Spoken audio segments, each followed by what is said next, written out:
ইঞ্চি ইঞ্চি মাটি সোনার চাইতে খাটি, নগদ রক্ত দিয়ে কেনা। শত্রু বাহানাদার একটি কণাও তার কেড়ে নিতে কেউ পারবে না। রঙের তুলিতে আঁকা সবুজের ছায়া ঢাকা সুজলা সুফলা পরিপাটি। লক্ষ শহীদ গাজী রেখেছে জীবন বাজি, করেছে স্বাধীন এই মাটি।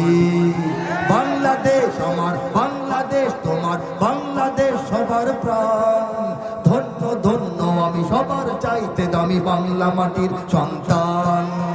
বাংলাদেশ আমার, বাংলাদেশ তোমার, বাংলাদেশ খোদার দান। সোনার জন্মভূমি তোমার জন্যে আমি জীবন দিয়েছি কোরবান।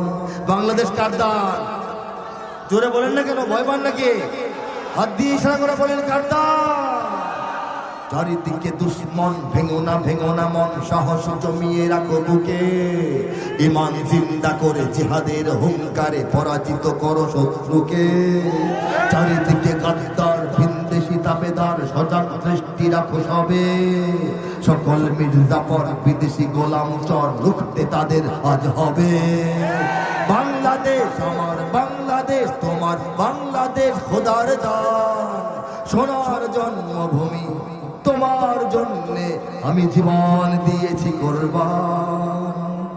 আমি একজন আলেম হওয়া সত্ত্বেও, আলেম কবি হওয়া সত্ত্বেও দেশের পক্ষে অনেক সঙ্গীত কবিতা রচনা করেছি। অনেকের এটা দ্বিধান্বিত হয়ে যান, একজন আলেম দেশের জন্য এত লিখবেন কেন? দেখি আশা বিয়াতের পর্যায়ে চলে গেল কিনা। না, বুঝতে হবে বাংলাদেশ মুসলিম মধ্যযুক্ত 20 কোটি মুসলমানের একটা দেশ, এখন বললে হবে 20 কোটি প্রায়।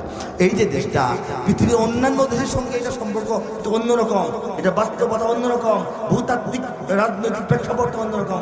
পৃথিবীর সমস্ত মুসলিম দেশের কোনো না কোনো দিকে কোনো না কোনো মুসলিম দেশ আছে। বাংলাদেশের চতুর্দিকে কোনো মুসলিম দেশের সীমান্ত নাই। কাজেই অন্য কোনো দেশ যদি নিজের মানে সীমান্তকে খুব বেশি বন্ধ করে দেয়, খুব বেশি তালা মারে, খুব বেশি এই আমরা আমরা আমরা আমরা করে, এর মানে হলো যে অন্য মুসলমানদের সঙ্গে আমাদের সম্পর্ক করে। কিন্তু বাংলাদেশ যদি আমরা আমরা না করে, তাহলে ভারত বাংলাদেশ গিলে খেয়ে ফেলে। এখানে তালা মারা, এখানে বেড়া শক্ত করে দেওয়া, সীমান্ত রক্ষার জন্য এদেশের তরুণদেরকে জাগ্রত করা একটা দায়িত্ব, ঠিক না বলে? এটা 20 কোটি মুসলমানের তাওহীদ নিয়ে বেঁচে থাকার একটা ভূখণ্ড, যে ভূখণ্ড রাব্বুল আলামিন স্বয়ং নিজের হাতে আমাদেরকে দান করেছেন, ঠিক না? আমি মুহিব খান এই 12-20 বছর আগে থেকে এই বৈশ্বিকভাবে মুসলিম উম্মার যে চেতনা, মুসলিম উম্মার যে ঐক্যবোধ, মুসলিম উম্মার যে ভ্রাতৃত্ববোধ এবং মুসলিম জাতীয়তাবাদের পক্ষে আমার অনেক কবিতা সঙ্গীত আপনারা শুনেছেন। আল্লাহু আকবার, আল্লাহু